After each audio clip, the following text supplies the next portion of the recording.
Today we are talking about tithing. We pay this thing all the time. We give this thing all the time.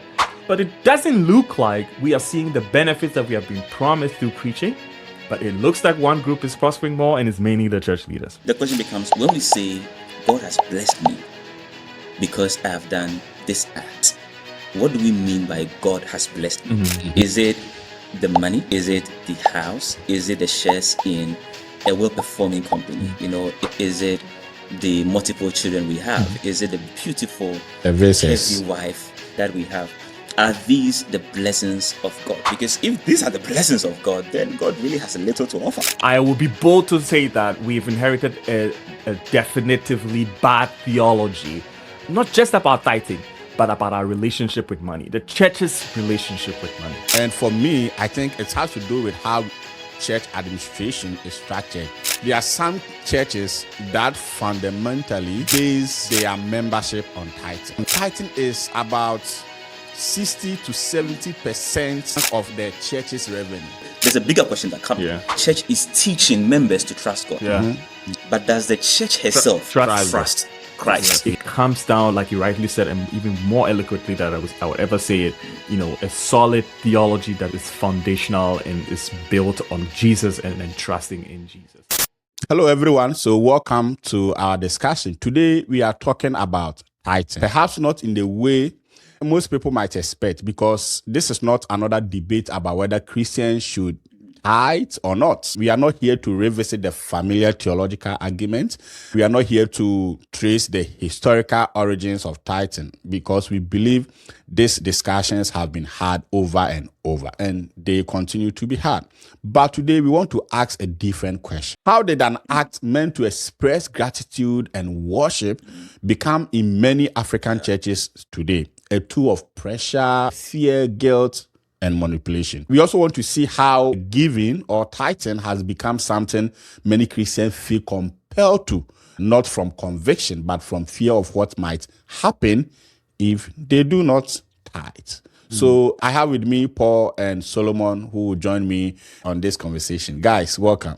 Thank you very much. Thank you. Yeah, I want to hear your response, guys, like your own reactions from these questions that I have raised. What do you think about the way tithing is projected in the church today? My reaction and initial feeling when you began to read what we're trying to do and introduce this whole discussion right now, saying we're not going to get into the historics, we're not going to get into the origins and the theological debates and all of that, but rather how what tithe was before has become something else among particularly African, and maybe, if I want to be more precise, West African churches and faith practices and things like that. Essentially trying to get us into the reception of the practice, what the practice has begun, and the kind of reactions that we are getting right now. I just thought about perhaps some 3 or 4 keywords, and one of the first keywords would be anxiety, mistrust, but also suspicion. And in this case, it is the relationship we're talking about here is the relationship between leaders of churches and then the congregants, members of churches, right? That's the relationship we are talking about here. Yeah. And it looks to me as though, based on the multiple stories that people have heard about, the ways in which the church has related with money and material possessions and resources, there's an increasing amount of anxiety and suspicion and mistrust for church leadership as to how the resources that are going to be collected, especially through tithing, but also through all the other forms like, offerings and special givings and all these like property management, how that has been handled over time. And I think that's where the suspicion is coming from. And all of us on this platform are fully aware of the multiple stories of, abuse, embezzlement, the sort of one-way wealth, transfer track. And by that, I want to even be more specific by saying that a lot of people are very skeptical and suspicious because, as we know through the stories that I, just alluded to, it looks as though the only group among these two parties that seem to be succeeding looking wealthy and looking like they are flourishing is the leadership of the church, right? It is an obvious statement. I'm not making it up. We all know, it looks as if it's like it's just one leaders, and a lot of congregants are suspicious of church leaders who, ride huge cars and like live in fancy houses, and their kids go to school abroad, and they have maidservants, and they have all the markers of wealth and riches. They seem to have that, but the congregants to whom through preaching and through theology and through explanation have been promised an exchange of wealth through this practice we call tithing or offerings have not gotten as much. And that has generated a little bit of a suspicion. And I think that's what we are seeing online, like the questioning, the reaction and the backlash and everything is coming out of that feeling. It's like, why is it that in the midst of everything else, it's only one group that is prospering in the midst of all of the exchange? And I think it's a legitimate question. I don't think it's like an entirely holistic, exhaustive question that can be asked, but it's a legitimate question that people can truly ask and say, we pay this thing all the time. We give this thing all the time, but it doesn't look like we are seeing the benefits that we have been promised through preaching, but it looks like one group is prospering more, and it's mainly the church leaders, right? That also leads me to the second thought, which is like accountability. And that, for me, I think that undergirds this whole suspicion and, mistrust and like, anxiety and everything that people are feeling. Underneath that is this big word called accountability. And I don't know how and where that lies, whether it's church members that hold church leaders accountable, or church leaders hold church members accountable, or we both hold each other accountable. And I'm sure Solomon would say there's also a Christological model. There's the Jesus and the God sort of ultimate owner and leader of the church and like, establisher of the church. And there's also some level and some structural, accountability that's also there. But there is a big question about accountability. Who is holding who accountable for the resources that are given to the church and the resources that the church sort of expects to be dispersed? And the last key word for me, which is probably where my heart sits the most, is a deep need for human flourishing. Like most African congregants deeply want to succeed materially, right? They want to deeply succeed materially. People want to be free. Freedom, not just in like mental, spiritual ways, but they want to be free financially. They want to be free in tangible terms. And it looks as though from time since the 90s, I grew up in the 90s, since the 90s, I have been in church all of my life. And I'm sure so many people have been as well. It looks like the emphasis, the theology of tithing is that it's this, sort of like medium through which you bargain with God to increase your wealth. Right? That's the basic. I completely understand that. It's a lot more nuanced than that. It's a lot more complex. I completely understand. But I'm summarizing and saying that's the basic message that people get when they listen to, sermons on tithing. And so if already I am deeply in a place of want and I'm deeply in a place of need, I want to grow, I want to flourish, I want to be financially free and independent and so on and so forth.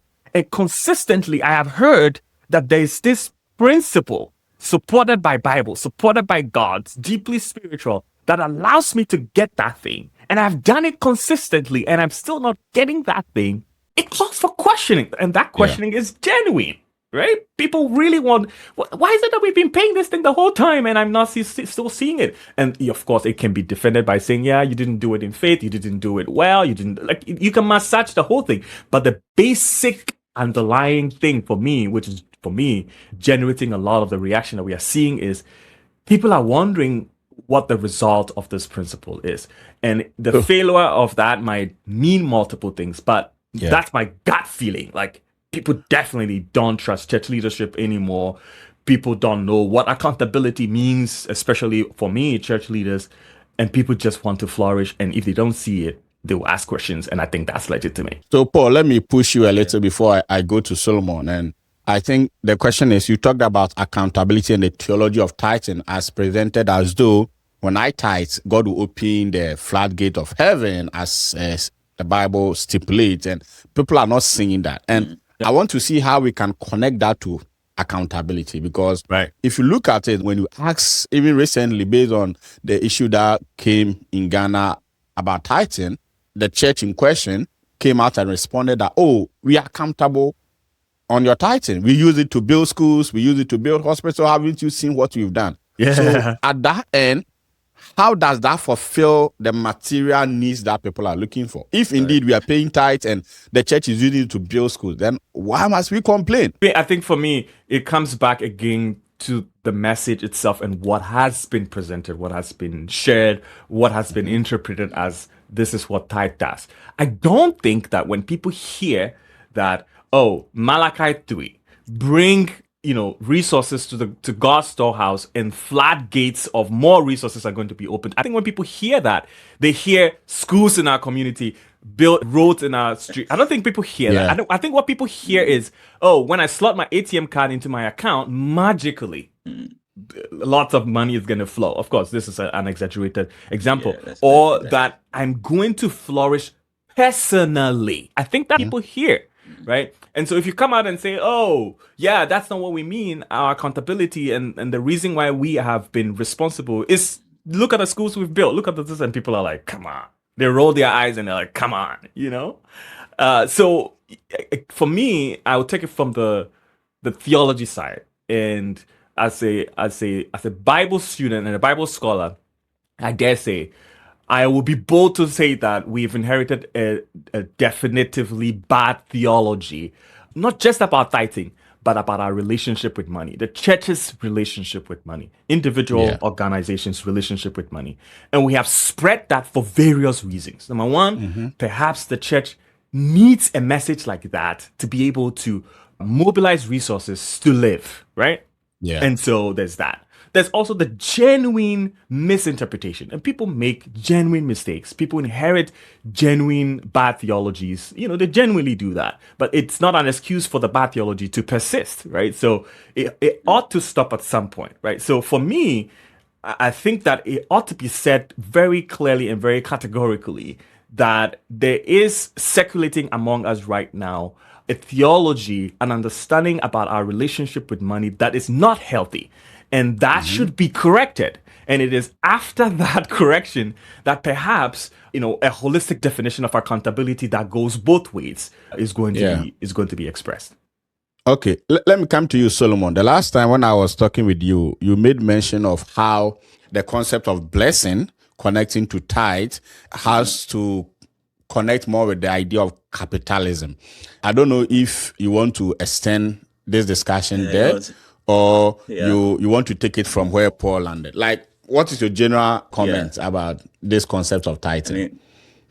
Paul spoke about a lot of interesting stuff that I would like to touch on. Some really, really interesting stuff. Yes. And the whole idea of, anxiety and the human concept of flourishing, they're really interesting stuff. But let me take it from, the question of, blessing. How do we even define what blessing is?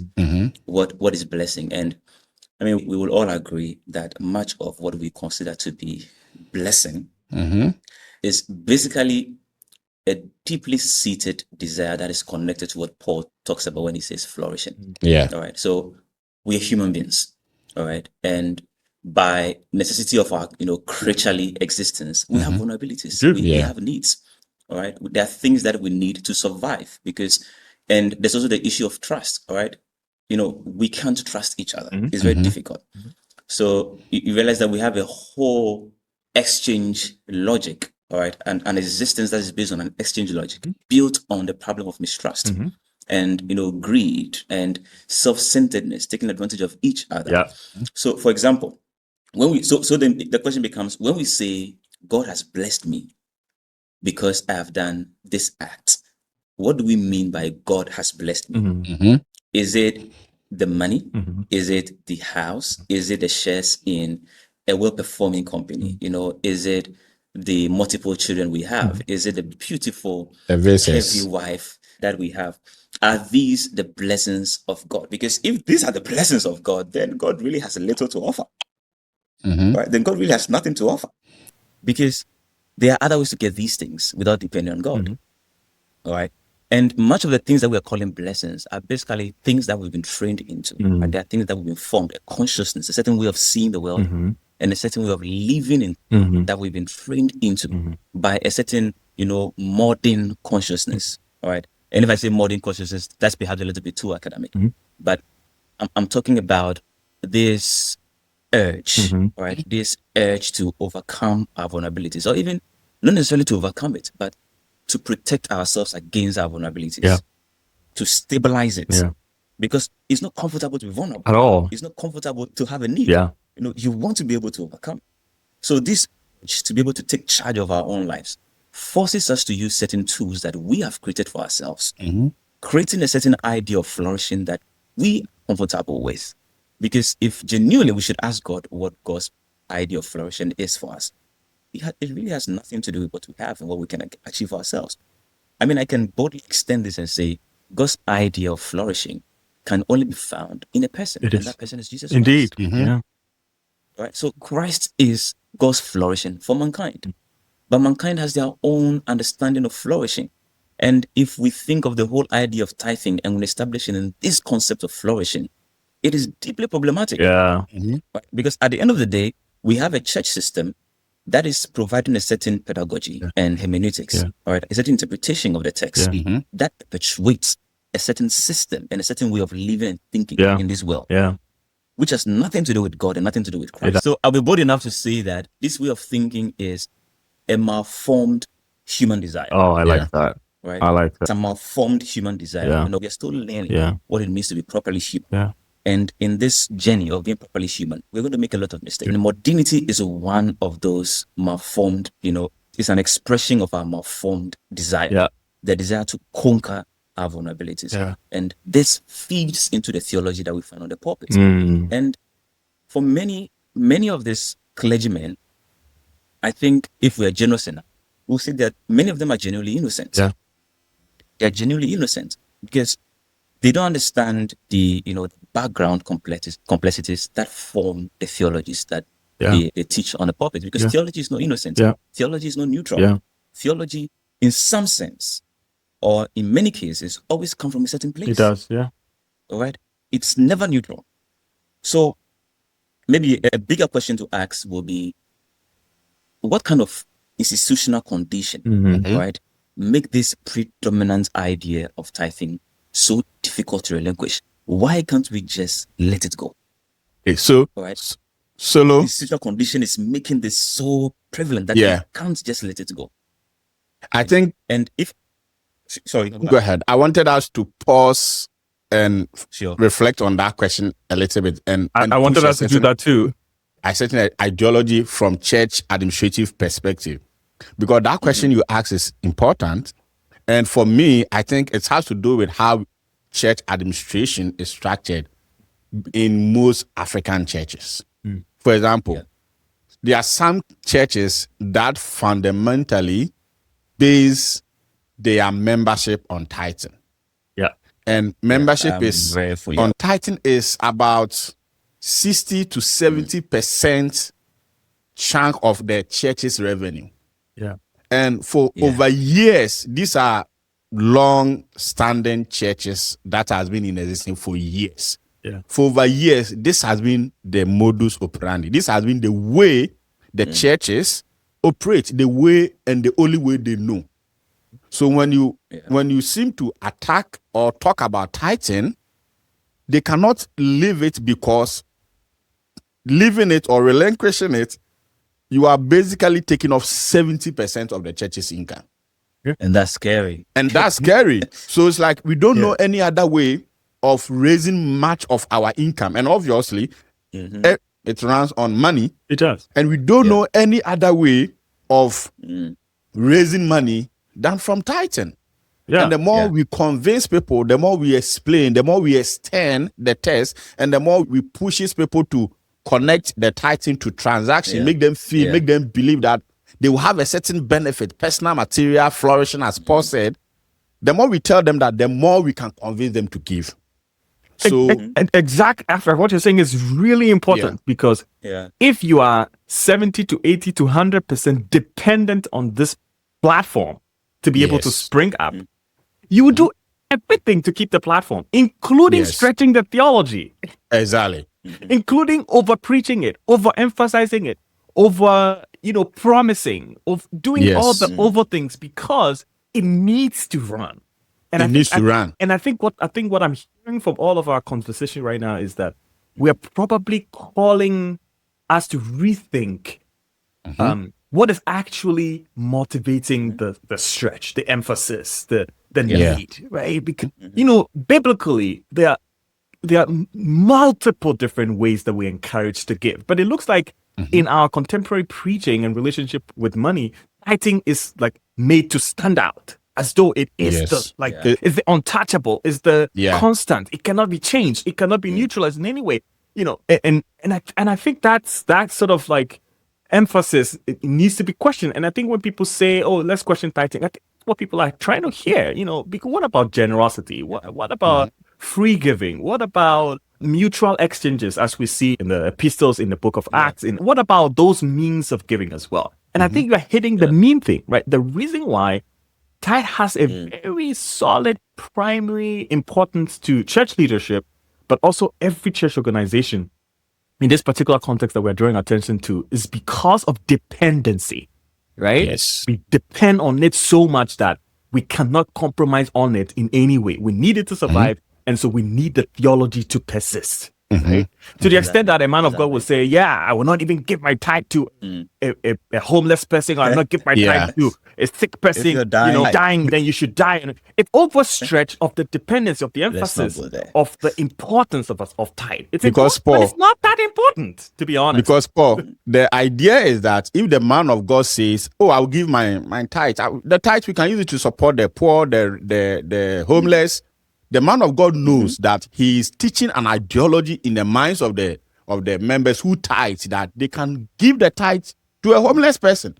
So in order to avoid that, let them know that the tithe is non-negotiable. It doesn't go to the homeless person. It belongs to God. Yeah. It belongs to us. And I want to even extend it to an irony, I would say, in the way churches teaches tithing. When it comes to tithing, churches are very straight on going into the Bible. Yeah. Making sure that the Bible is used as a basis for why church members should tithe. However, Paul, if you look at how the structure of our church is today, I will use my parents for example. My mom goes to church at least 4 times in a week. Regular Sunday service, Tuesday prayer, Friday prayer, then we have the morning devotions. In each of these services, my mom gives offering. There's an offertory. On every Sunday, aside the regular tithes, there is a second offertory, a first offertory. There's kofi niyama. In a month, if you look at the church structure, most churches in Ghana, in a month, if you say we have 4 Sundays, at least 2 of those Sundays are used for special fundraising. Yeah. So look at, you go to church in a month, every 2 weeks, there is a special fundraising. There's kofi niyama. And almost every Friday, there are revivals. In each of these revivals, we sow seed.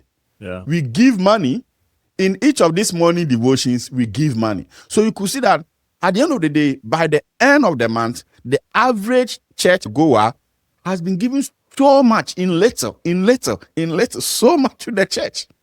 So in that case, if this person refuses not to pay tithes, the person is not doing a disservice to the church. The person is not being or taking him or herself away from giving to the church. The person is giving to the church, though not in tithing, but in other forms. In other ways, yeah. And these other ways, nobody talks about it. They are not emphasized. Exactly. They are not as emphasized as important as tithing. I don't think they carry the same sacred weight as tithing, especially as currently offered. As it's currently described. Yeah, so they don't necessarily carry the same weight because, one, I mean, we've spoken about vulnerability. Yes. And I think Paul mentioned the idea of fear. And I think it's a very helpful place to think from, the place of fear. Yeah. Because as humans, we like order, like stability. And it is extremely helpful to think that, we are certain that even if we don't get this X amount in a year, we're going to get this X amount of money from this, medium of tithing.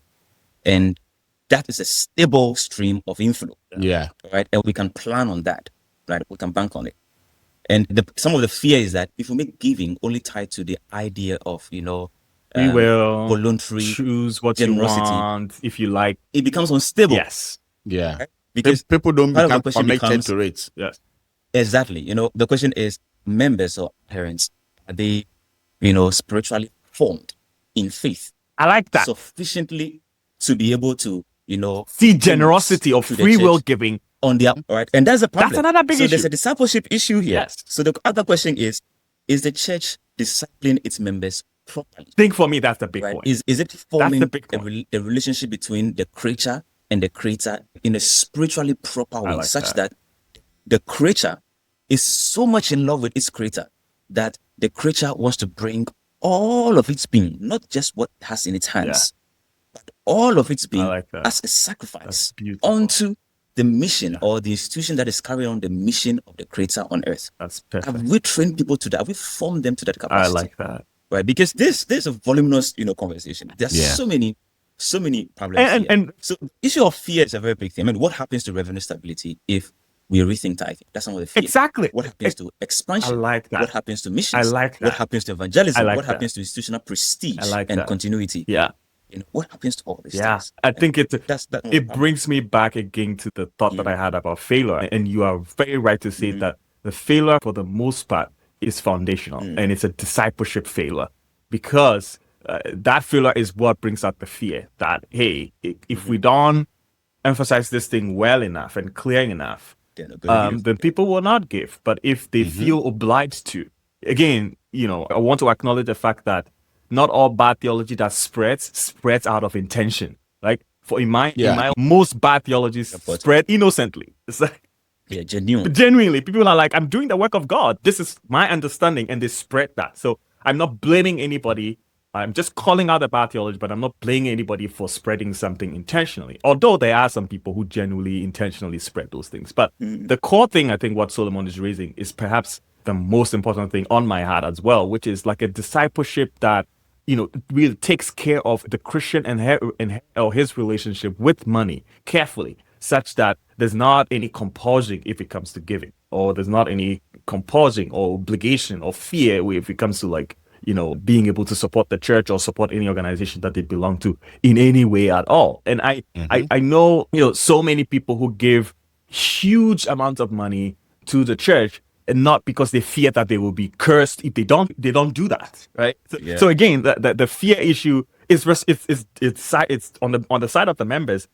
A lot of them are afraid that if you don't give your 10%, then the cankerworm and the caterpillar, they're going to come back to you and they will scrape off all the remaining 90 that you didn't give. And the reason why money vanishes from your account all the time, or you are not good with, basic financial principles in life, you don't save well, you don't have an investment, is because you don't give tithe, and it's because the devil comes to take the tithe. All of that is like the extension of the fear, the reciprocal side of the fear, which is like members who give tithe, most of them don't give willingly and cheerfully and generously as a discipled believer who believes in the principle of giving should do. They give out of that same fear that church leaders also extend in terms of the preaching of the message, right? But I think I will extend it to, because as we talk about fear, as we talk about discipleship, the other aspects of the entire conversation rests on the clergy, on church leadership. In our part of the world, church leadership, the power and the prestige and the control comes in opulence. It comes in living in luxury. So the church do not live be within its means. And because of that, there's always a constant need for the church to reach out to get more money, because the church is not living within its means. And I'm going to give an example. Like we're talking about the issue of financial discipline. Yes, financial discipline. Church administration systems and stuff. Church administration. Because we are not financially disciplined, we most churches don't even have a budget. They don't have a regular, consistent. Yeah, an institutional budget. Like what is that? Something what does it mean for an like organization to have a budget? Yes. The pastor is one man owned, right? The church is one man owned, and the pastor do not have a constant level of payments, salary. The pastor decide how much he gets.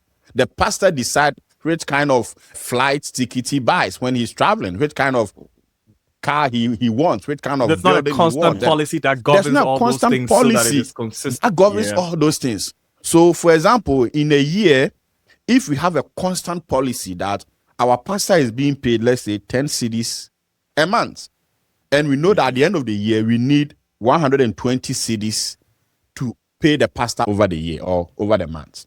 Then, when we raise funds and we know that we have 150 cedis, we know that that is enough to take care of the pastor, right? So we don't have to go back to the members and force them to give because we are running a deficit church. Yeah. Now, one of the months, the pastor will decide to go on a trip on sanction, go and say, okay, I'm going with 150 cedis. That is the only money in the account. Now the pastor takes the 150 cedis because there's nobody that goes with it. Now when he comes, he must raise more funds. That is where the pressure, the demand must come. Like we must find ways and means to do what? To raise money. Doing revivals. I have seen churches, as we said, we've all gone through this process or been in church before. We organize programs that we don't have money to fund them. Yeah. And we are thinking that the funding will come from the program. Yeah. So during the All you need program, is some good musicians. Exactly. Get some strings, get a prophet. exactly. So during the program, that is where the pressure comes. That is where we have to stretch the theology to raise funds in order to sustain the program.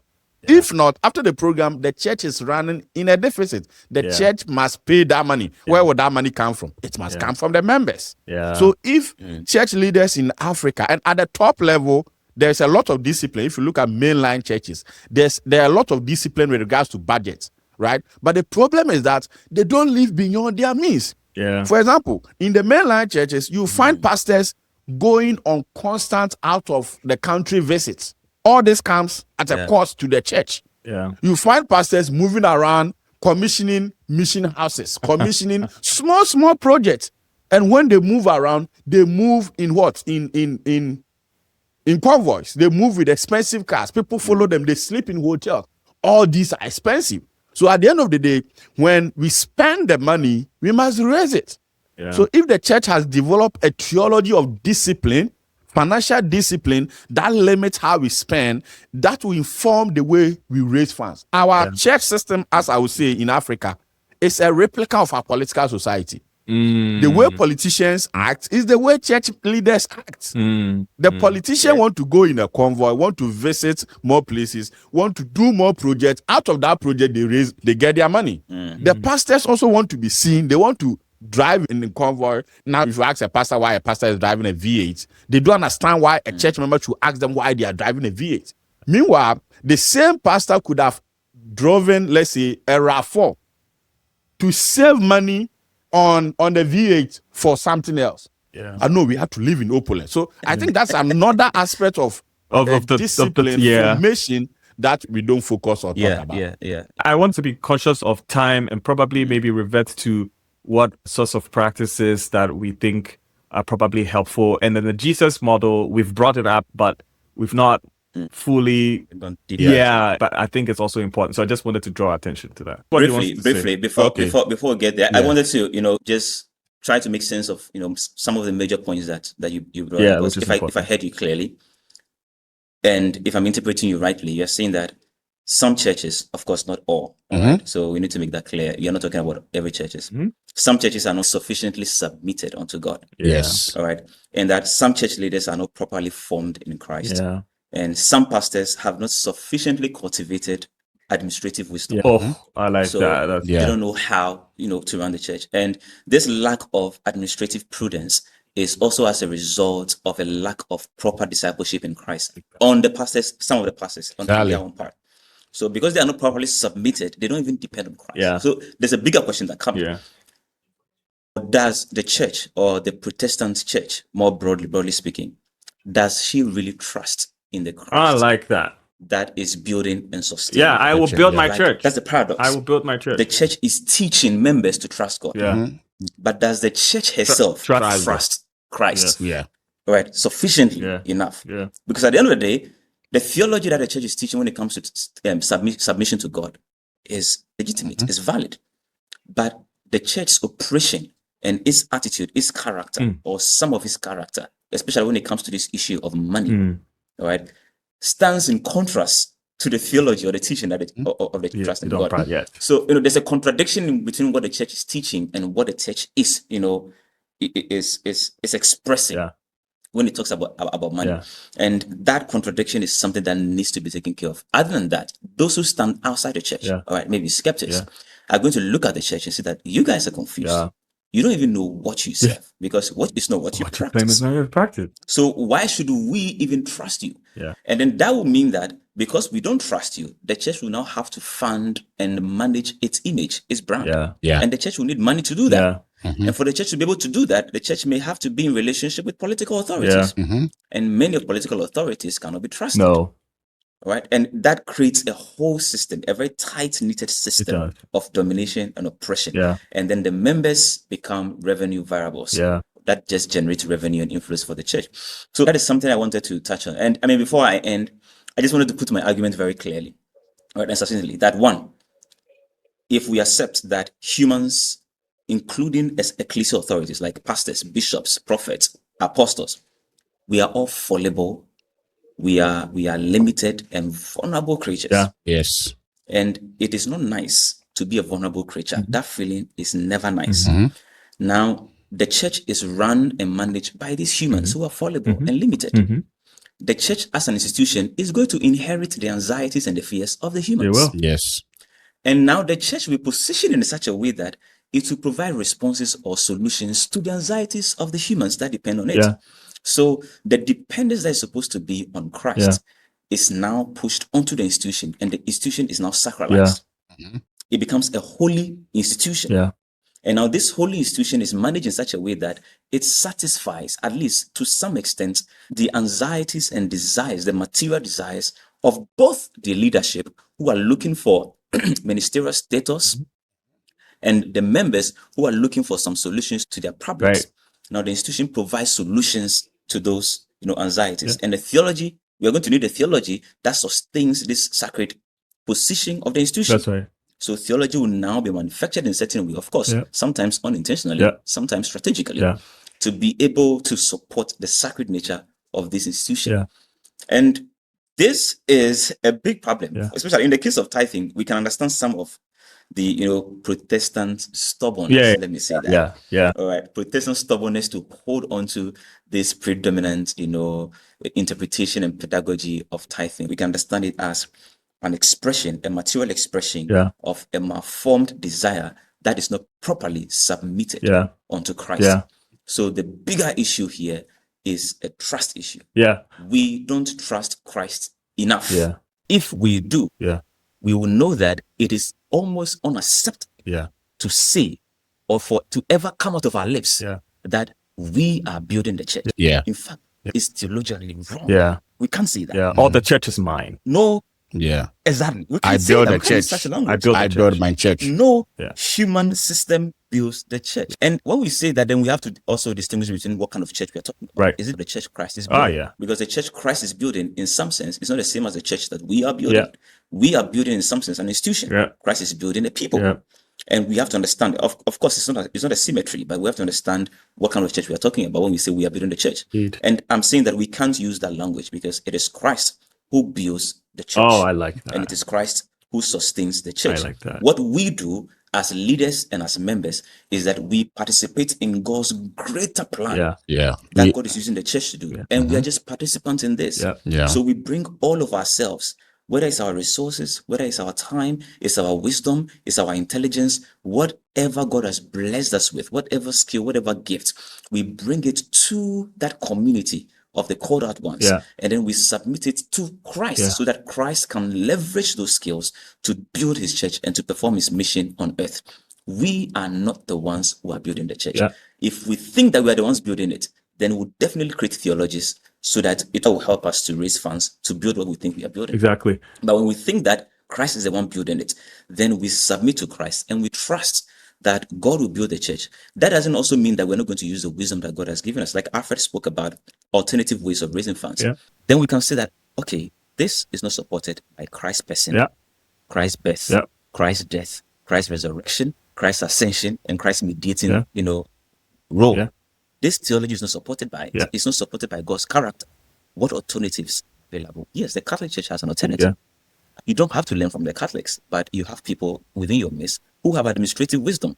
Now, bring those people together and have a conversation. What are the alternative ways that we can propose a Christologically ethical approach to raising funds or ensuring that we have a fixed stream of income or inflow to support the work that the church performs.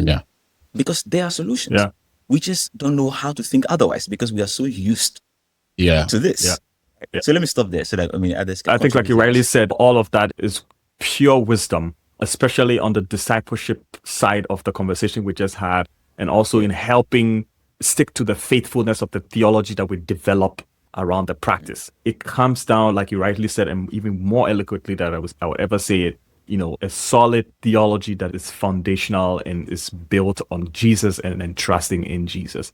I think that the other side of the question that we have sort of sprinkled across the conversation as well is the administrative wisdom part of it, and then also the question and the call to faithful stewardship, right? I think that those are practical discipleship practices that we learn and grow in.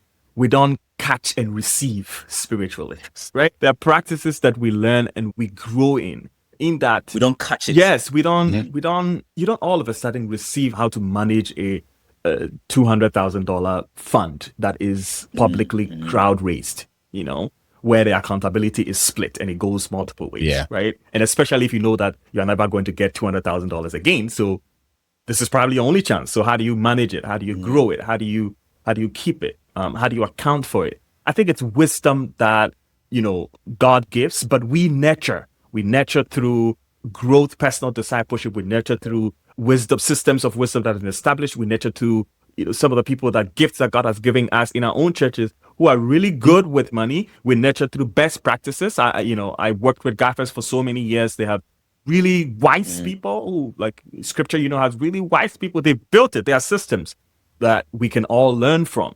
And I think for me, it's important for us to sever the spiritual, the discipleship, the biblical, the theological with the practical and the faithful, because we have a tendency as African people to be a little bit, one-sided in that we have a tendency of tilting to the spiritual way too much, right? And the spiritual is certainly important, right? But we have a tendency of tilting there way too much to the detriment of the practical, such that even when God opens the floodgate and the money shows up in the church's account through other faithful means that we've been able to cultivate that. Opulence, luxury. Exactly. The question is decisions, choices, it's like what ways, accountability systems, like, do we have a ledger? Do we have a solid account? Do we, we have those kinds of things that are able to keep the circulation of the resources that God gave us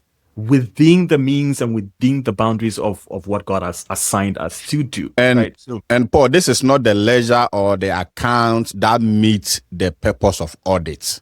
Yeah. This is the ledger and the account that means God's ultimate plans of stewardship. Exactly. Because it's not enough for us. Yes.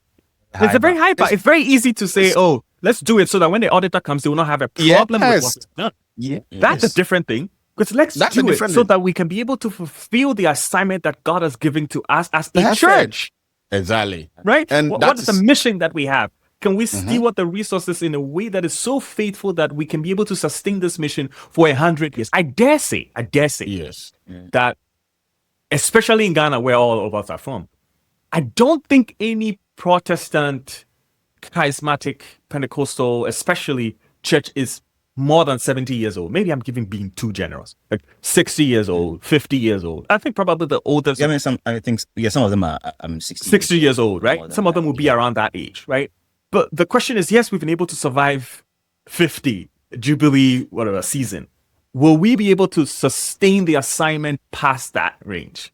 You brought up the example of the Catholic Church. It's a solid example in that they've been able to sustain it somehow. I don't know the internals of it. I'm sure it's not a perfect system, but it's been able to sustain the church past what? Yes. Close to centuries, right? 200, 300, 400, 500 years. Right? There are stewardship practices and best practices that need to be inspired by the sustainability of God's mission on earth, right? Yes. And I think that being able to give ourselves to learning so that we can be able to grow in those practices and be able to sustain that assignment, it's wise and it's honoring and it's pleasing to God. Probably just a little bit of that coin to is just to add that it's like, the sustainability of the best practices also calls for a little bit of wisdom to be able to transfer it from generation to generation. Because that's also another thing that we've not been able to do really well. It might show up that a leader is really good administratively and is able to nurture God's gift and resources maybe for 4 or 5 years, and then the person leaves, and transgenerationally we are not able to sustain that legacy. That's also another thing that we need to grow in. So I'm just adding up and saying, like, in addition to all the beautiful things that you said, Solomon, there's also this grand call for faithful stewardship that is inspired by a God-given mission and God-given assignment. That to me is the highest bar. I mean, the word stewardship sounds like a really simple thing. It is, but it's a high spiritual principle, right? Because now you are accountable to multiple people, the one being Christ sitting on top of the hierarchy. You're accountable to Christ, you're accountable to the people that you serve, and then you're accountable to yourself. Yes. And of course, we're not doing a formal theorizing here, so we're not going to go into it.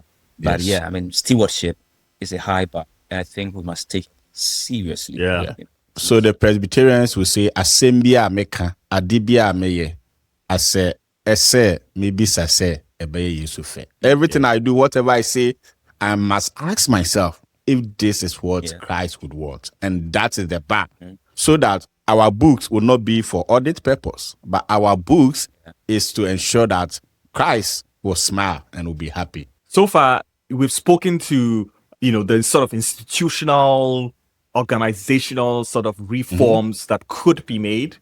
But can we also speak to the person, like the individual who is also paying tithe and paying offering and supporting the church through resources in hopes that they would also like perhaps get something out of it? What sorts of discipleship practices should a person take for themselves? For me, one key word or phrase that I keep emphasizing all throughout my work is like a bit of a personal discipleship that is not solely and entirely dependent on external systems of discipleship, which is to say, while it is healthy to depend on the church to grow theologically and grow biblically, it is perhaps more transformative to be dependent upon your own self and upon your own work of digging, and upon your own work of growth to get there, spiritual and biblically.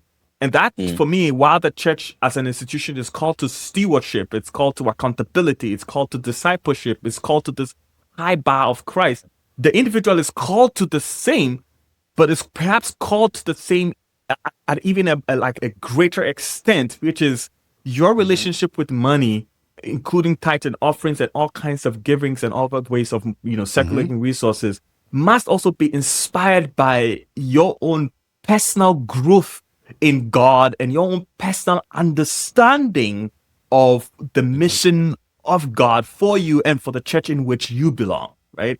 And I know I'm giving too much power to the individual here. I understand that. The individual. If I'm hearing you right, yes. you're not seeing that this is a journey that the individual can take on his or her own path. Exactly. Right? You're not seeing that this is something you can achieve by might and by power. Yes. Right? You're seeing that this is a divinely assisted, journey already. Yeah. Grace is already available to do these things. Yeah. So we're not now going to try and invoke grace from somewhere, but God has already made it possible for you to be in a good relationship, in a proper relationship with Christ. And you just have to make yourself available to participate in that relationship. Exactly. Plus also do the work that would get you to be there, and stop. And that's what participation is. That's what participation is. Stop trusting that, because this person said, Matthew 26, this, bring God's money. Malachi, this, bring God's money. Then it's like, the person's word is final authority, but your action, your response, it's also motivated by this mutual call, but also your own growth, your own discipleship, your own understanding, so that you yourself can also develop a healthy relationship with money personally for yourself, but also a healthy relationship with money for the ministry in which that you belong to. You see what I mean? Yeah. I'm just going to say that what we've said so far is to affirm the importance of giving to the church. Yes. All right. 100%. And not just giving money. Yeah. Because it's actually nothing. If you're going to give anything to the church, I don't think God is interested in your money, because we can see very good example in Genesis chapter 4. We can see Cain and Abel. Yep. We can see a certain principle in there. And of course, that we are going to tie that to a strict, hierarchy, but we know that for God to accept something from your hand, He has to accept you as a person. Indeed, yeah. And God is not necessarily interested in your hand; Yeah. He's interested in Yeah. you Yeah. as a, because you are His masterpiece. So it's not about just offering money; it's about offering, all of you Yeah. to the work God is doing on earth. Yeah. And that work is not only being done through the church; Yeah. it's being done through individuals as churches. Indeed. All right, that are in all of the world. Yeah. All right, so it also involves your relationship with your neighbor. It involves, seeing an individual that has been robbed and beaten to death on the road to church, Yeah. and then giving your tithe to that person to take the person to the hospital and make sure that the person gets good health care and the person gets back to life, because God is more pleased with that. Obedience is better than sacrifice. It's in the sense that God is more interested in your motives than your rituals. Yeah. So to the individual who will say that I'd rather go and give my tithe faithfully in obedience to God than to give it to you, even if you're at the point of death, that has no theological and biblical support. At all. God's character does not support. No, at all. And we need to be firm on that. Yes. That it was wrong. Yeah. Completely It wrong. wasn't a good thing to say. Yeah. It was disappointing. Yeah. It was awful. Yeah. And that is also not to say that we're not supposed to give to church. Yeah. And Yeah. we have made that Yeah. 100%. We have. We must give to the church. And we have even pushed it far and say that God is not just interested in your money. Yeah. God is interested in you Yeah. as Yes. a person. Yeah. So offer yourself and everything that you have to support the church Yeah. in the world. Thank you for your time, guys. And I hope that you enjoyed our conversation. Please leave your comments, questions, and thoughts in the comment section. And always remember that theology is fine. Trust me.